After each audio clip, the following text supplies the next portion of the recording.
Buenos días, familia. Hoy continuamos con nuestro estudio en el libro de Mateo. Recordemos que en la semana anterior, Mateo nos mostró que luego de la sentencia de Pilato, Jesús fue azotado cruelmente por los soldados romanos e hicieron un espectáculo con él, llevándolo finalmente para prepararlo para la crucifixión.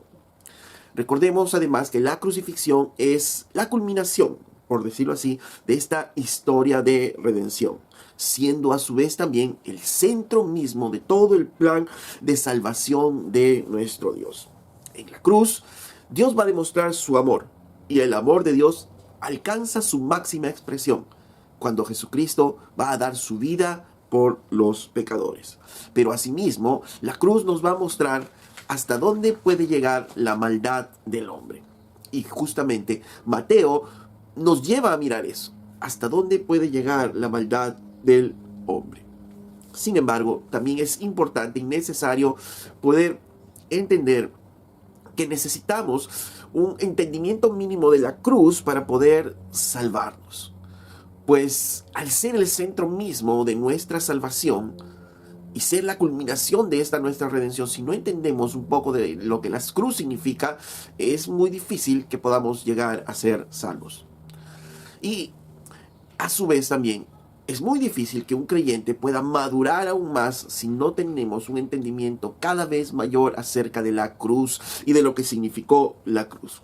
Es mi oración que mientras podamos exponer este punto, el Señor pueda abrir nuestro entendimiento a conocer un poco más de la crucifixión y pueda obviamente transformar y cambiar nuestro entendimiento. Y al cambiar nuestro entendimiento, como dice la palabra, al renovar nuestro entendimiento, nuestras vidas también cambiarán.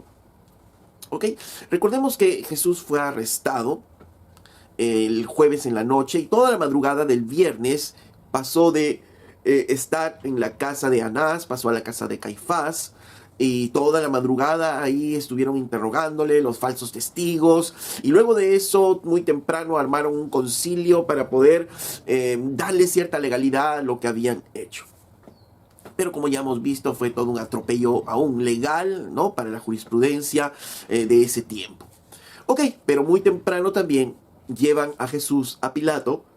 Pilato lo envía a Herodes, recordemos, y Herodes lo devuelve a Pilato. En todo este proceso, obviamente, vemos a un Jesús que está cansado, pues no ha dormido, no ha comido nada desde el día anterior, y además ha sido sometido a golpes, ha sido sometido a ser azotado cruelmente, sin misericordia, probablemente ya con los músculos desgarrados, sangrando él.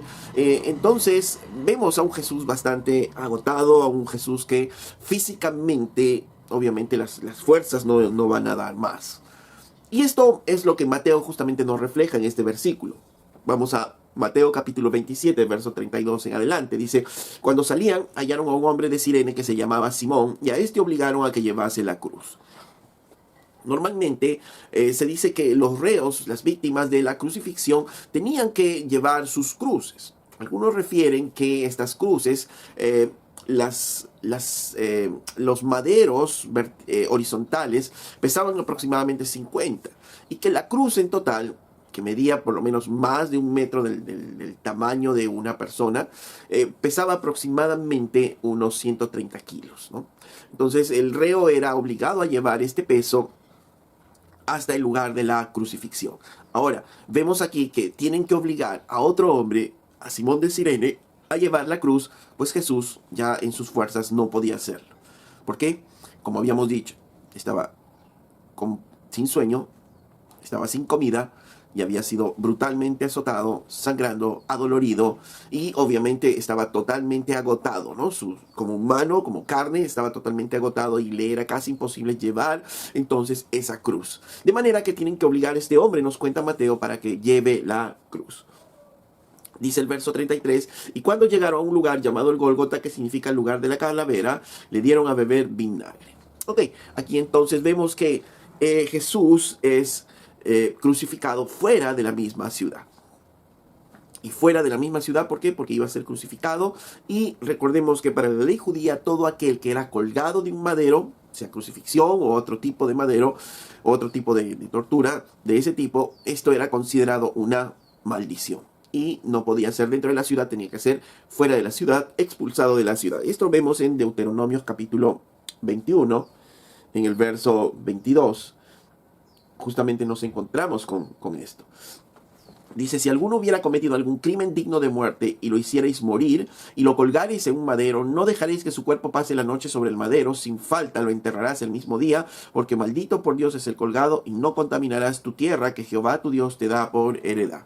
Entonces, en base a este versículo, en la ley ellos consideraban que no contaminar la tierra, y entonces el crucificado tenía que morir fuera para que no contamine entonces la tierra, ¿no? Entonces Jesús es expulsado, por decirlo así, de su ciudad, y va a morir afuera de la ciudad. Y eso también tenía un significado. Recordemos que los judíos, cuando castigaban algunos pecados, también expulsaban a los hombres de la ciudad. Entonces Jesús fue un marginado, Jesús fue expulsado de su ciudad y murió fuera de su ciudad.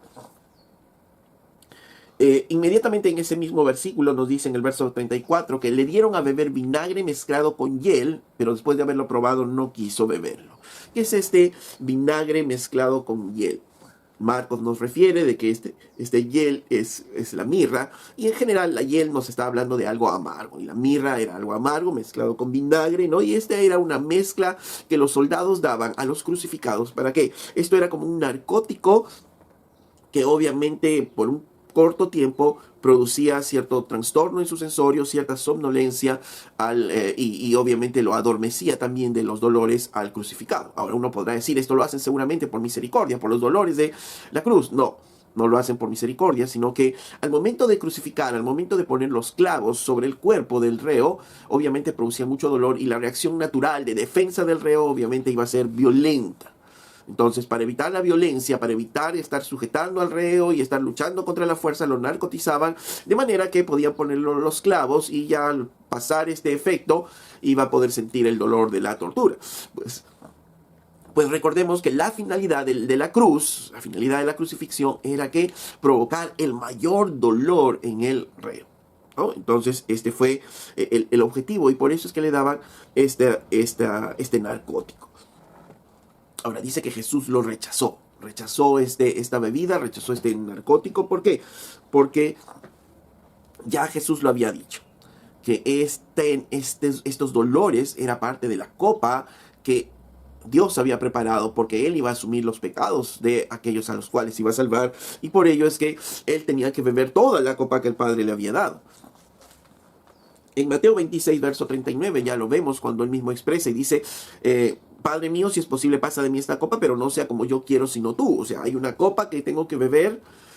Mi voluntad es que no quisiera pasar por esto, pero que no se haga mi voluntad, sino la tuya. Y si tu voluntad es que me beba toda la copa, pues yo me la voy a beber. Juan capítulo 18, verso 11, dice, cuando está exhortando a Pedro, y le dice a Pedro, Jesús le dijo a Pedro, mete tu espada en la vaina, la copa que el Padre me ha dado, ¿no la he de beber?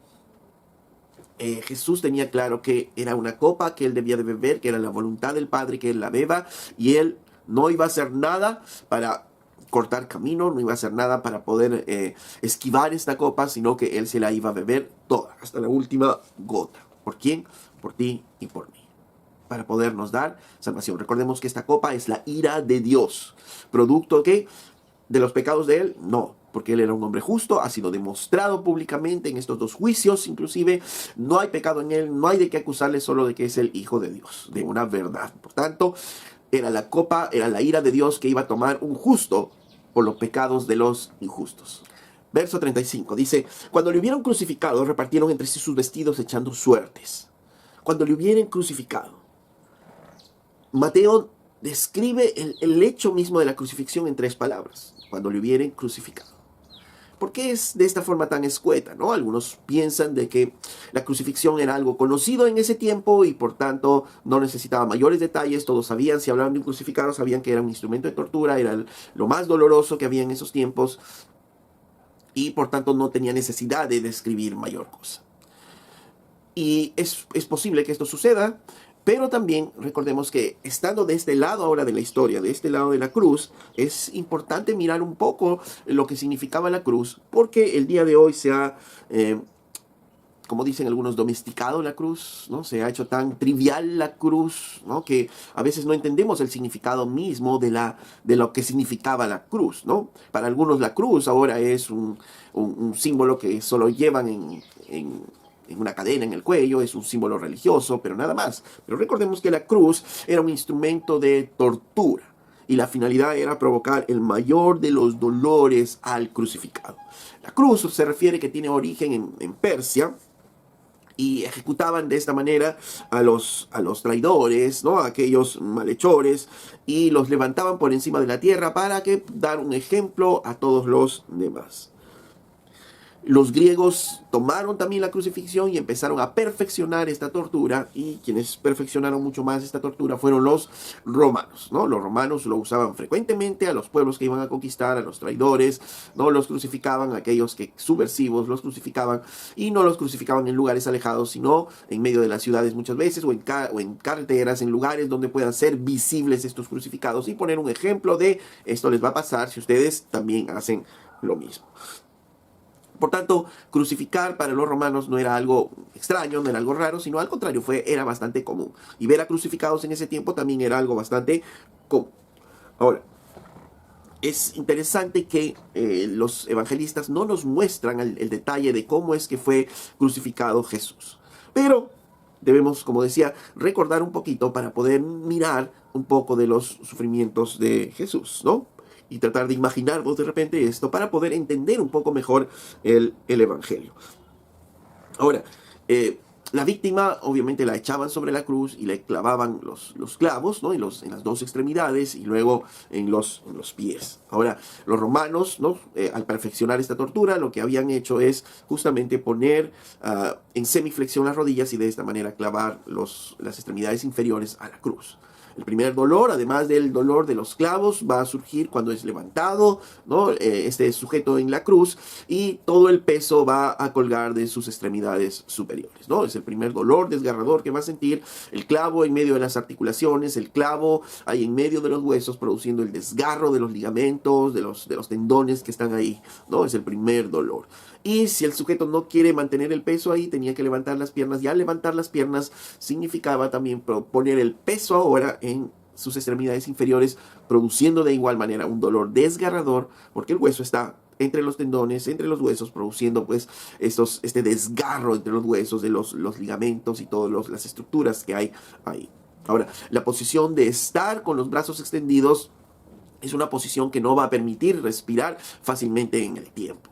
Además de producir calambres en las extremidades, no permite la respiración, de manera que el crucificado, para poder respirar mejor, va a tener que levantar su cuerpo y poner el peso en sus miembros inferiores y producir más dolor. Si el dolor le ganaba, el crucificado bajaba, pero al bajar, poner todo el peso de su cuerpo en las extremidades superiores, y esto era un ciclo continuo de dolor y dolor y dolor. Sumado a esto, obviamente, estaba las heridas que ya había tenido el crucificado, si es que había tenido, si es que le habían dado azotes, como le pasó con Jesús. Al levantar o bajar el cuerpo, al friccionar su cuerpo, su espalda con la cruz, también producía mayores dolores en las heridas. Entonces, cada movimiento en la cruz iba a producir un dolor extremo en el crucificado. De manera que este era un instrumento de tortura, ¿no? Un instrumento de tortura para con el crucificado. ¿Cuánto tiempo permanecía el crucificado? Hasta que muera. Eso significaba que esto iba a ser una muerte muy lenta. Esta muerte en cruz generalmente eran días, ¿no? Inclusive ya las heridas abiertas empezaban a infectarse, ¿no? Y a producir ya otros problemas en el crucificado. Sin comer, sin beber, ¿no? Era una tortura constante, un dolor constante, sin beber, sin comer, sin sueño, y hasta que, como dicen algunos escritores, la muerte se constituía en el crucificado un aliado, porque ellos ya esperaban solo la muerte para poder descansar de tantos dolores que le producía la cruz. Ok, entonces vemos que ocurre todo esto en la cruz. Y mientras que el crucificado está sufriendo ahí en la cruz, en este caso en Jesús, Mateo nos cuenta que está pasando algo y dice, cuando lo hubieran crucificado, porque Mateo no nos cuenta más, sino solo nos hace ver ello, está crucificado ya está arriba Jesús, ya ha sido clavado, ya le han puesto los clavos y dice, repartieron entre sí sus vestidos, echando suertes para que se cumpliese lo dicho por el profeta. Partieron entre sí mis vestidos y sobre mi ropa echaron suertes. Y esto nos muestra un punto, ¿no? Muy interesante. Dice que cuando Jesús estaba crucificado, cuando estaba con todos los dolores, ellos se repartieron sus vestidos y sobre su ropa echaron suertes. En general, la ropa de los judíos consistía en 5 prendas. ¿Cuáles eran esas 5 prendas? Esas 5 prendas eran las sandalias, ¿no? Los vestidos internos o la ropa interior, el tocado, ¿no? Que tenía una correa, ¿no? Y finalmente un manto externo que tenían ellos, ¿no? Entonces, básicamente tenían 5 piezas, y es interesante que dice Jesús que ellos, o Mateo nos cuenta que ellos, mientras Jesús estaba sufriendo, ellos estaban repartiendo sus vestidos y echando suertes. Para que se cumpla lo dicho por el profeta, repartieron entre sí mis vestidos y sobre mi ropa echaron suertes. En Juan capítulo 19, verso 23, nos da un detalle muy interesante. Dice, cuando los soldados hubieron crucificado a Jesús, tomaron sus vestidos e hicieron 4 partes, una para cada soldado. Nos habla que hay 4 soldados ahí que están cuidando el cuerpo de Jesús. Son 4 soldados, dividen sus ropas en 4 partes, una para cada soldado, y dice que también tomaron también su túnica, la cual era sin costura, de un solo tejido, de arriba a abajo. Entonces dijeron entre sí, no la partamos, sino echemos suerte sobre ella a ver de quién será, para que se cumplan las escrituras. Juan nos da este detalle. Recordemos que normalmente las vestiduras de un judío tradicional constan de 5 prendas, ¿no? Las sandalias, la ropa interna, el tocado, la correa y el manto externo. Ahora, dice que 4 de estas se repartieron entre los soldados. Nos da la idea de que podrían haberse repartido las sandalias, las vestiduras internas, el tocado y la correa. Y quedaba uno, quedaba el manto, que dice, nos cuenta Juan que era de una sola una túnica que era de una sola costura. Entonces, para no romperla, ellos dijeron, bueno, vamos a echar suertes con ella. Y esto para que se cumpla lo que había dicho el profeta, lo que había dicho el salmista en el Salmo 22, 18, más de 1000 años atrás. Ya el Señor a través del profeta había dicho, repartieron entre sí mis vestidos y sobre mi ropa echaron suertes. Tal y como lo había expresado Dios miles de años antes, más de 1000 años antes, para poder llegar a entender que es justamente Dios el que había profetizado y quien estaba en esa cruz era el Cristo, el Hijo de Dios, del cual el Señor había profetizado hace 1000 años antes que ocurriera la crucifixión.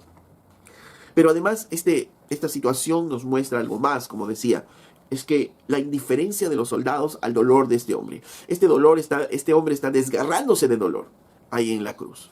Ok, para los romanos, quitemos el contexto religioso, para los romanos de repente es un soldado más, es un reo más, pero está sufriendo este hombre. Y no les interesa el sufrimiento del hombre, no les interesa a ese Cristo clavado en la cruz. Sin embargo, ellos están repartiendo sus ropas, ellos están echando suertes, ¿no?, sobre sus ropas. Vemos la maldad, la indiferencia de estos hombres ante la cruz. Y esto nos debe llamar la atención de algo, ¿no es cierto? ¿Puede haber alguien, o pueden haber personas como estos soldados indiferentes a la cruz? Teniendo al Cristo crucificado, siendo indiferentes a lo que significa. Pues sí, desde Cristo mismo, y como vamos a ver, hubo mucha indiferencia a la cruz, y esta indiferencia no solo es de este tiempo, sino también la vemos en los diferentes tiempos y la vemos hasta hoy. Decía hace un momento que se ha trivializado tanto la cruz que para muchos la cruz es solo un símbolo. La cruz, saben que Jesús fue crucificado, pero no significa nada. En otras palabras, pueden ver al Cristo crucificado y pasar por ahí y no significar nada para ellos. No significa que haya que hacer un cambio, no significa que tiene que haber una reflexión. No, es el Cristo crucificado, está ahí y déjenlo ahí, ¿no? Porque no va a pasar más nada con sus vidas, no hay relevancia en sus vidas. Pero sabemos que para los que estamos en Cristo realmente sí es de relevancia. ¿Por qué? Porque Jesús estuvo en la cruz por nuestros pecados. Jesús estuvo ahí por ti y por mí, ¿no? Y por eso sí hay relevancia. Y cuando miramos entonces la cruz, obviamente va a producir algo en nosotros. Va a producir un cambio en nuestras vidas. Por eso decía a un inicio, el que no ve la cruz y no entiende la cruz difícil que pueda encontrar salvación. Pues, ¿cómo vamos a ver a alguien que está muriendo por nuestros pecados si no entendemos la maldad, la naturaleza del pecado y no entendemos lo que tuvo que pasar Cristo para poder darnos salvación? ¿Y salvarnos de qué? Si no entendemos eso, es difícil entender la salvación y entonces es difícil obtener la salvación. Pero también, si no entendemos la cruz, como decía hace un rato, también es difícil que maduremos mucho más, porque el entendimiento de la cruz va a provocar en nuestras vidas cambios en nuestras vidas. Pues ver al crucificado ahí y ser indiferentes es actuar como esos hombres. Pero el creyente que tiene el Espíritu de Dios, ver al crucificado no es indiferente, sino hay cambios que se van a producir en nuestras vidas. Ok, en el libro de Marcos capítulo 15, verso 25, antes de entrar en el siguiente versículo, nos da un detalle más. Marcos nos dice que era la hora tercera cuando le crucificaron, y la hora tercera estamos hablando de las 9 de la mañana. Marcos nos da este detalle y nos dice entonces que ya para las 9 de la mañana Cristo estaba crucificado. Recordemos que todo el proceso se dio en la madrugada, el concilio muy temprano, lo llevaron a Pilato muy temprano, Pilato pasó a Herodes a Pilato, y ya para las 9 de la mañana Cristo estaba crucificado. Se hizo todo un proceso rapidísimo para poder crucificar a Jesús. Ok, entonces era muy temprano y recordemos que ahora Pilato no se había quedado contento con lo que había pasado y Pilato entonces va a hacer algo. Vamos entonces al libro de Mateo, capítulo 27, verso 36, ¿no? Y antes de mirar esto que hizo Pilato, dice, y sentados les guardaban allí. ¿Quiénes? Los soldados. Estos 4 soldados que nos cuenta Juan, que estaban allí 4 custodiando el cuerpo, porque obviamente a un crucificado lo tenían que custodiar porque la familia podía venir y tratar de sacarlo de la cruz. O la familia podía venir y tratar de quitarle la vida para evitarle más sufrimiento. Entonces, los 4 guardias eran designados para poder vigilar esto y dejar que el crucificado muera en el tiempo que tenga que morir, ¿no? Estos son los guardias que nos habla Mateo.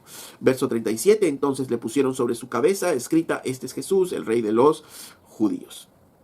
Entonces Pilato, de manera burlona, porque él quiere burlarse de las autoridades judías, quiere burlarse de los judíos mismos por lo que finalmente le hicieron hacer, y él va a poner esta inscripción, dice, pusieron sobre su cabeza su causa.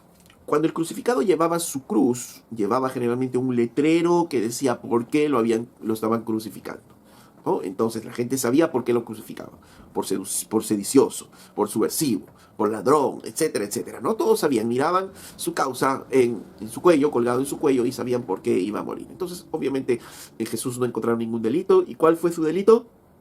Decir que él era rey de los judíos. Por eso es que Pilato mandó esta inscripción, y nos refiere Juan que esta inscripción, este es Jesús, el rey de los judíos, estuvo escrita en 3 idiomas diferentes, en hebreo mismo, en latín, ¿no?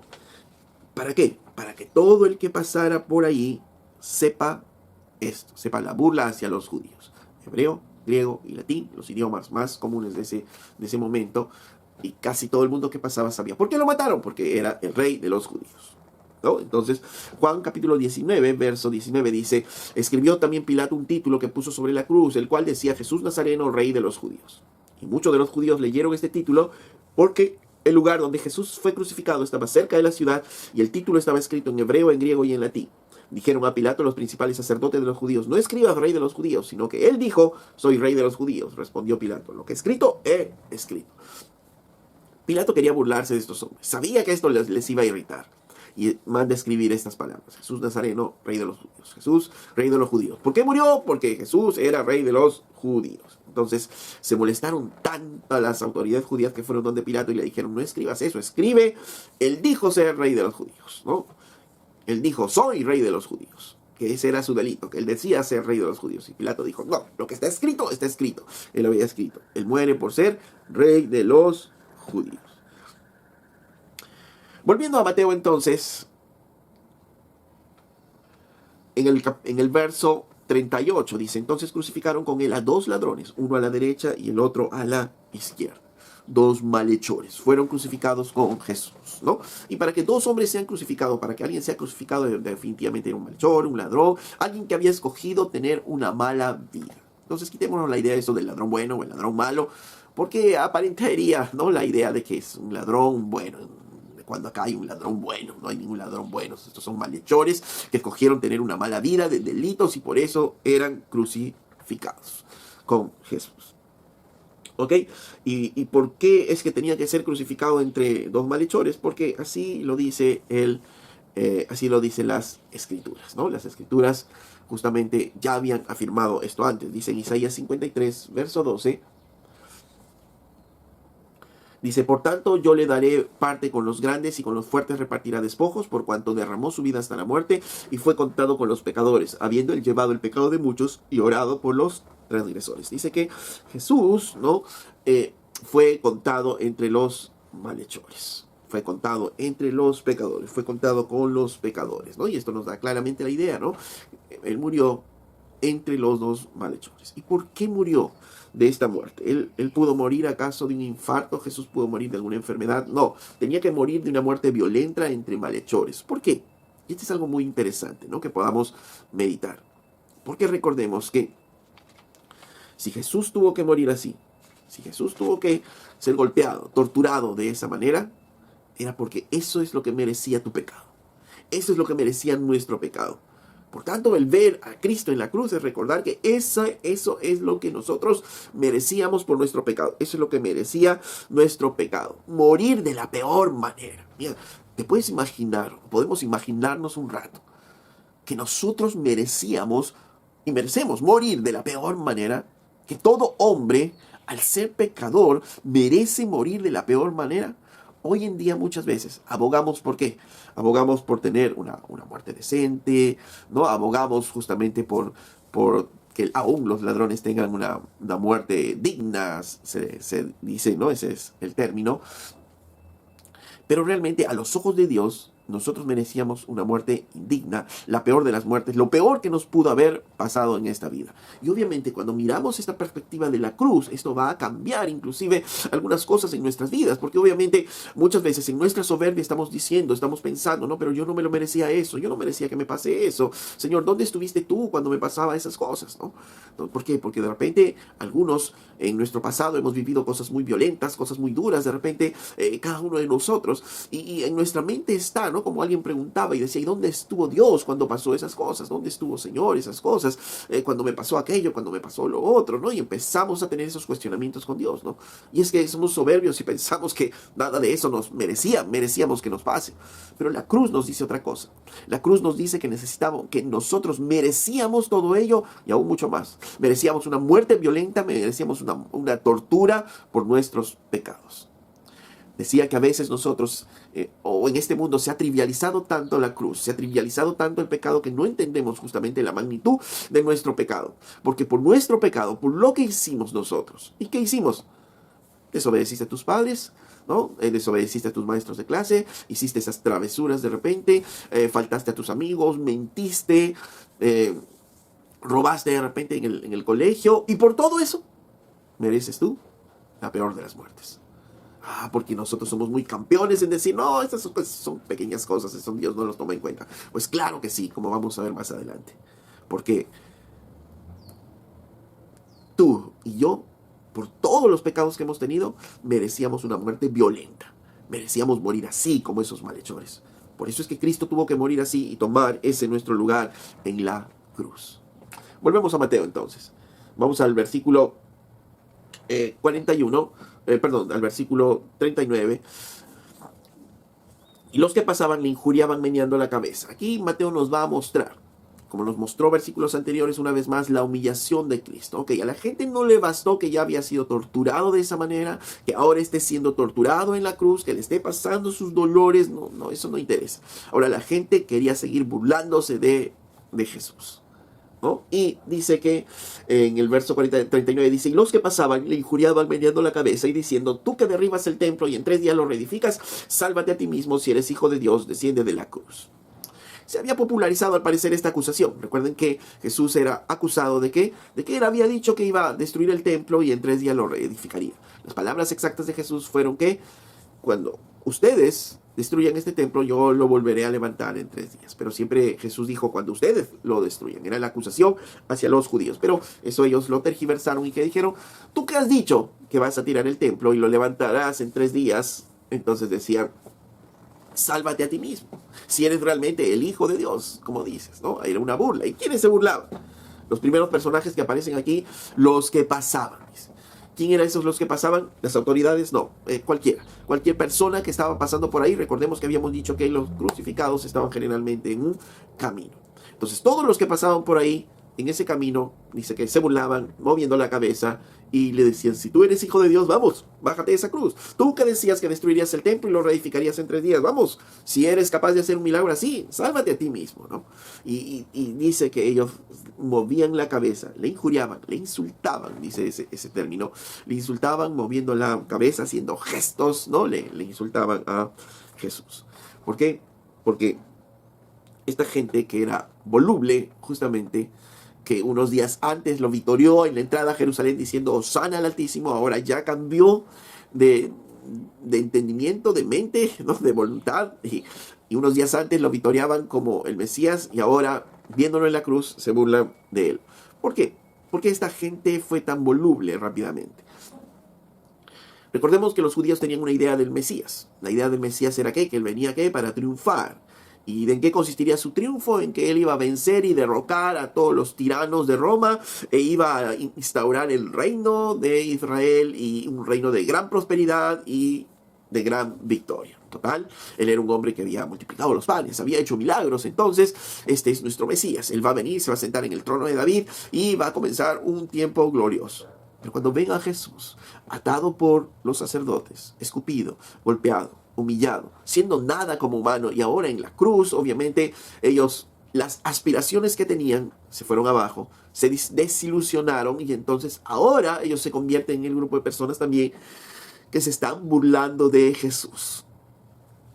Y esto también nos debe recordar algo, que cuando las personas no tienen el entendimiento de la cruz, de lo que significa la cruz, y la gente entiende se les vende la idea de que creer en Dios es creer como en un genio en la lámpara maravillosa, que tú vas a frotar la lámpara y Dios te va a dar lo que tú quieras. ¿Qué quieres? ¿Quieres que se te arregle esto? Dios lo va a arreglar. ¿Quieres que un trabajo más? Dios lo va a hacer. ¿Quieres más dinero? Dios te va a dar. Que Dios te va a dar todo lo que tú pidas, que todo lo que tú creas, Dios te lo va a dar. Y entonces cuando Dios no actúa así, viene desilusión en el corazón de las personas, y muchas veces se van de la iglesia y reniegan a veces de Dios porque piensan que Dios no está cumpliendo lo que Él había prometido, cuando Dios en ninguna manera, en ningún momento había prometido eso, porque Él nunca nos promete eso, sino al contrario nos dice que en este mundo sufriremos aflicciones, que cuando pasemos por el valle de sombra de muerte, sí, Él va a estar con nosotros, pero en ningún lado nos dice que nos va a librar de ese valle de la muerte, en ningún lado nos dice que no vamos a pasar por situaciones difíciles, por crisis, por enfermedad, por dolores de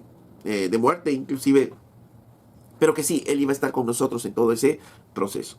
Pero cuando la gente a veces tiene una mala información de Dios y no pasa lo que le han dicho, entonces se frustran y empiezan a burlarse, a injuriar de Jesús. Muchos de esos terminan diciéndole a otro creyente y diciendo, vamos, ¿por qué crees tanto? A ver, ¿dónde está tu Dios? ¿Dónde está tu Dios ese que dices que es capaz de hacerte esto, hacer aquello? Y hay que soportar muchas veces esas expresiones de estos hombres. Pero todo esto ya había estado escrito, de nuevo, 1000 años antes, ¿no? El salmista decía en el Salmo 22:7, todos los que me ven me escarnecen, estiran la boca, menean la cabeza diciendo, se encomendó a Jehová, líbrele él, sálvele, puesto que en él se complacía. ¿No? El salmista nos recuerda y nos dice que todos los que le vean se van a burlar de él, van a mover la cabeza, van a hacer gestos, como ocurrió con esta gente. Y le dirán, ¿no? Tú te encomendaste a Dios, creíste en Dios, creíste que Él te iba a salvar, pues que te salve, ¿no? Ya que tú dices que te complaces en Dios. Y ellos se burlaban de esa manera de Jesús. Y el salmista ya lo había escrito 1000 años antes, con todos esos detalles, aún con los gestos que iban a tener estas personas. Ahora, ¿quiénes otros se burlaban de él? Vemos primero a la gente común que se está burlando de Jesús. Luego vemos en el verso 41, dice, de esta manera también los principales sacerdotes, escarneciéndole con los escribas y los fariseos y los ancianos, decían, de nuevo, ¿Quiénes están ahora burlándose de Jesús? Los escribas, los fariseos, los ancianos, todas las autoridades judías, diciendo, a otro salvó, a sí mismo no se puede salvar. Si es el rey de Israel, descienda ahora de su cruz y creeremos en él. ¿No? Ellos se burlaban y decían, vamos, si tú te bajas de la cruz, creeremos en ti. Pero esa era una tremenda mentira. Mentira porque ni viendo a Jesús sanar enfermos, ni viendo resucitar a los muertos. Ellos creyeron, van a creer si se baja de la cruz. Seguramente si se baja de la cruz, ellos seguirían buscando la forma de matar. ¿Por qué? Porque el corazón humano es así. El corazón humano es así. Y toda la Biblia nos muestra que los milagros nunca producen transformación en nuestro ser. Los milagros nunca producen cambios en nuestra vida. Lo que produce cambio en nuestras vidas, y lo dice la Biblia misma, es su palabra. Por eso es que ¿qué predicamos? Predicamos la palabra de Dios. Porque a Dios le ha placido que a través de la locura del Evangelio predicada, entonces las personas puedan ser transformadas sus vidas. Los milagros de repente nos animan, nos emocionan, pero no produce cambios en nuestras vidas. Ya Jesús mismo lo había dicho, ¿no? Mientras estaba vivo, él al contar esta historia del mendigo, ¿no? y el pobre, ¿no? Él contaba y decía, ¿no? Que aun cuando este rico ya estaba muerto, le pedía a Abraham y decía, hazme volver, ¿no? Hazme volver para avisar a mis familiares. Y entonces le decía, ¿no? Pero si ahí tienen a las escrituras de Moisés, si no hacen caso a esas, a nada van a hacer caso. O sea, por más que tú regreses de la tumba y vayas y te aparezcas a ellos y les digan, no, estoy en un lugar horrible, cambien ustedes, y eso no va a producir cambio en nosotros. Eso no va a producir. Ni en el tiempo de Jesús, ni antes del tiempo de Jesús. Recordemos, los israelitas vieron el mar abrirse, vieron ver el sol que se paró en Gabaón, pero nada de eso los convenció, nada de eso cambió sus corazones. Entonces, los milagros no cambian corazones.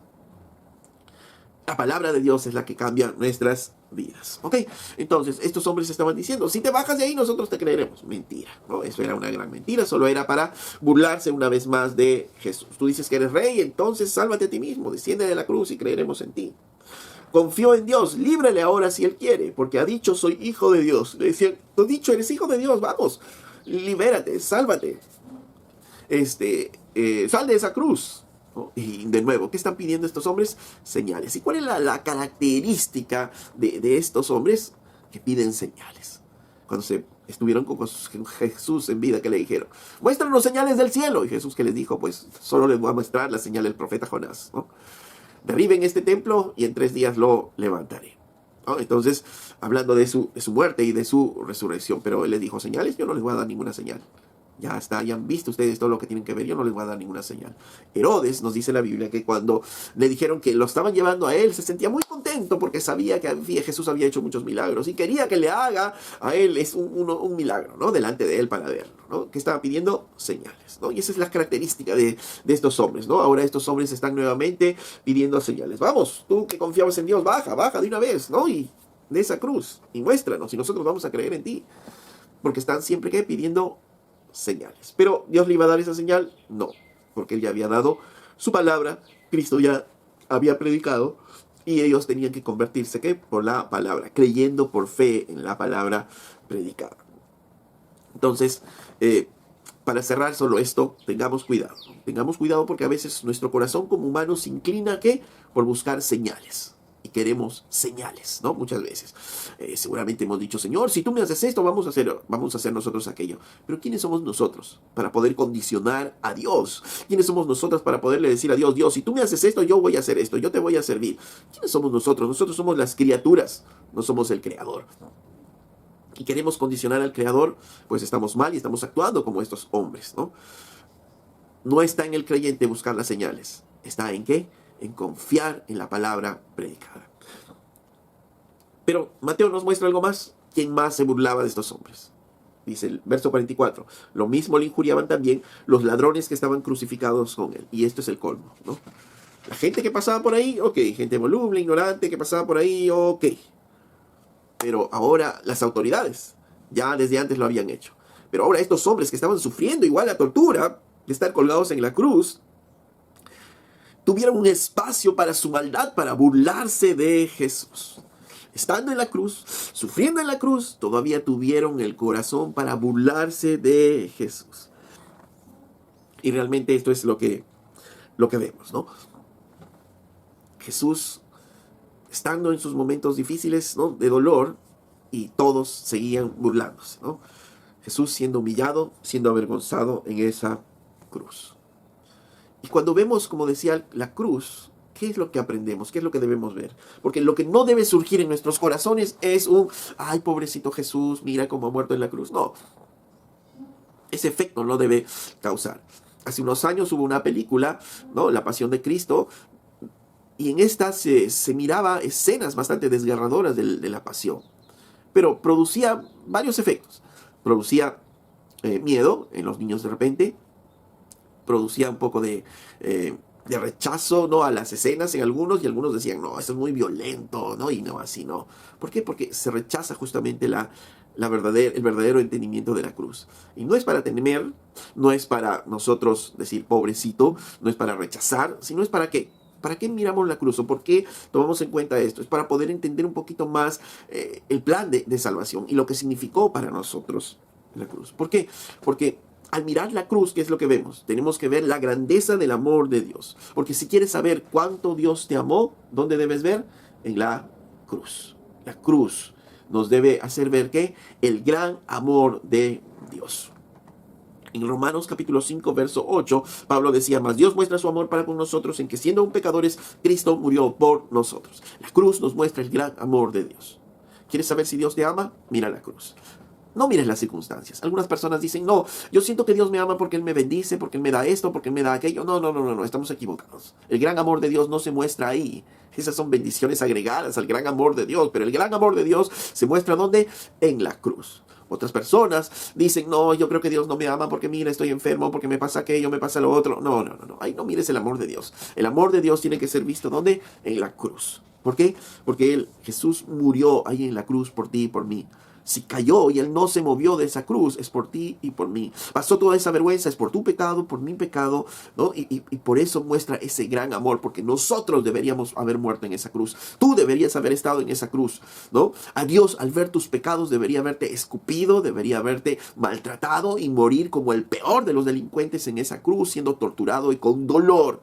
Pero Cristo tomó tu lugar en esa cruz cuando le dijiste sí a Jesucristo y rendiste tu vida a Él. Él toma tu lugar en esa cruz y entonces ahora tú tienes una nueva vida. ¡Wow! Y eso produce ¿qué? Agradecimiento y adoración en nosotros. Y nos da un nuevo entendimiento de nuestras vidas y del amor de Dios. ¿Y necesitamos entender cada vez más esto? Sí, por eso Pablo decía, ¿no?, que oraba para que nosotros podamos entender el amor de Dios, la anchura, la altura, la profundidad del amor de Dios. Porque no creas que ya viste la cruz y ya lo entendiste. Estamos en un proceso de entender más, y cuanto más entendamos la cruz, más nuestras vidas van a tener una perspectiva diferente. Pero ¿qué más nos enseña la cruz? Nos enseña el amor de Dios, pero también decía, como decía al inicio, nos muestra la naturaleza terrible del pecado. Decía en medio de la enseñanza que el mundo ha trivializado el pecado, todo el mundo ha trivializado el pecado, y a veces decimos cosas como, no, hay mentiras blancas, no, a veces no, este pecado no es tan pecado, no produce esto, son trivialidades, un poco de desobediencia, un poco de travesuras, pero no es nada malo, ¿no? Nada malo si es violar, malo si es robar, malo si es hacer esto, y entonces miramos ello y pensamos que al hacer estos pecaditos triviales, entonces como que Dios los va a pasar por alto. Pero nos equivocamos, ¿no?, en ello, porque recordemos que la Biblia dice, en Gálatas 3:10 nos dice, porque todos los que dependen de las obras de la ley están bajo maldición, pues escrito está, maldito todo aquel que no permaneciera en todas las cosas escritas en el libro de la ley para hacerlas, y que por la ley ninguno se justifica delante de Dios. Dice que todo aquel que no permanece en todas las cosas escritas en el libro de la ley para hacerlas, tenemos maldición. ¿Qué significa? ¿O qué significaba esto que Pablo nos está diciendo? Que basta solo con haber incumplido una de las normas de la ley de Dios, ya nos hacemos culpables por todas y nos hacemos merecedor de la muerte. Por tanto, tú dices, no, estos son pecados, son triviales. No, la naturaleza del pecado es terrible. Y por cualquier pecado que hayamos hecho, nosotros debimos morir en esa cruz. Mire, para poder salvarte, le costó a Cristo, la segunda persona de la Trinidad, tener que descender a la tierra, humillarse de la manera que se ha humillado y recibir humillación tras humillación, dolor tras dolor por tu pecado. Y tú dices que no has hecho nada, y tú dices que son pecaditos. No, es que no entendemos la naturaleza del pecado. Y tenemos que, al mirar la cruz, poder mirar el horror de lo que significa el pecado. Nosotros merecíamos ese tipo de muerte, pero Cristo tomó nuestro lugar en la cruz. Y esto nos muestra también, además del amor de Dios, nos muestra la naturaleza del pecado, lo horrible, lo horrendo que significa pecar. Pero también aprendemos algo más de la cruz. Aprendemos a vivir una vida cristiana práctica. Porque ¿qué significa cuando miramos la cruz? ¿Qué significa ser cristiano? ¿No? Y a veces uno puede rellenar con muchas cosas, pero Cristo lo dijo claramente. Dice Pablo en Marcos capítulo 8, verso 34, decía, llamando a la gente y a sus discípulos le dijo, si alguno quiere venir en pos de mí, niéguese a sí mismo y tome su cruz. Ahora sabemos lo que es la cruz. Sabemos lo que significa la cruz. ¿Qué significa la cruz? Dolor, tortura, muerte. Y Jesús está diciendo, si alguno quiere venir en pos de mí, niéguese a sí mismo y tome su cruz. Qué interesante.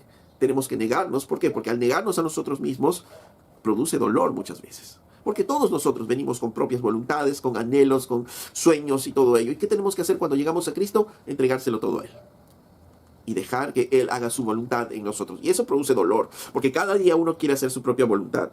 Pero no, eso no es de cristianos. ¿Qué es cómo debemos actuar como cristianos? ¿Qué significa ser cristianos al mirar la cruz? Pablo decía en Gálatas 2:20, con Cristo estoy juntamente crucificado, o sea, muerto. Y me está produciendo dolor esa muerte. Y ya no vivo yo, mas Cristo vive en mí. Y lo que ahora lo vivo en la fe del Hijo de Dios, el cual me amó y se entregó a sí mismo por mí. Pablo nos decía claramente, ser un cristiano significa ser un crucificado. Ser un cristiano significa ser colgado en el madero. ¿Y colgado qué? Nuestras voluntades, nuestros sueños y todo lo que viene de nosotros para poder rendirnos solo a Cristo y que Cristo haga su voluntad en nuestras vidas. Hoy se vive un cristianismo muchas veces muy light, muy facilista, ¿no? Ser cristiano, a veces piensan muchos que solo es ir a la iglesia y cumplir algunos mandatos y listo, ya es cristiano. Pero no. La vida del cristiano no es así. La vida del cristiano es negarse cada uno a sí mismo y tomar su cruz. ¿Por qué? Porque ya no vivo yo, sino Cristo vive en mí. Y cada vez que nos miramos al espejo, cada día debemos decirnos, ¿sabes qué? Tú ya estás muerto. Ya estás muerto en Cristo. Estás colgado ahí en la cruz de Cristo. Y ya no vives tú, sino que Cristo vive en ti. Así es que deja de pensar lo que estás pensando, deja de soñar lo que estás soñando, déjame de mirar lo que estás mirando y solamente sea un instrumento en las manos de Dios. Que Dios pueda hacer su voluntad en tu vida. ¡Wow! Ver la cruz cambia nuestra perspectiva aún de nuestras propias vidas a diario. Y ver la cruz también, finalmente, también nos enseña algo muy importante, que no hay otra manera de salvarnos. Si para salvarse Cristo tuvo que venir y morir de esa manera, y Pablo dice que si en Cristo nosotros estamos así ya crucificados, la única manera de poder ser salvos es a través de Cristo. ¿Algo bueno que tú hagas? No. ¿Algo bueno que tú hayas hecho te va a salvar? No. Nada nos produce salvación. La única salvación es a través de Cristo. Y tenemos que aprender también a humillarnos, a morir a nosotros, a decirle sí a Cristo también para tener esa vida que Él ha prometido para nosotros. Y si tú aún no has rendido tu vida a Cristo, pues la única manera de salvarte de todo ello es Cristo. La cruz es el anticipo, los dolores de la cruz es el anticipo para aquellos que aún no han rendido su vida a Cristo, del sufrimiento eterno que tendrían por haber faltado a un Dios santo y todopoderoso como es el nuestro. Pero la salvación de todo eso solo está en Cristo Jesús. Si aún no has entregado tu vida a Cristo, es tiempo que lo hagas. Si aún no has entregado tu vida a Cristo, es ahora el tiempo. No es mañana, no es pasado, sino es hoy en que tú puedes ser salvo. Si esta enseñanza ha sido de bendición en tu vida, yo te pido que tú le des un me gusta a la enseñanza y puedas compartir con otros también esta misma enseñanza para que la palabra de Dios pueda llegar a más personas.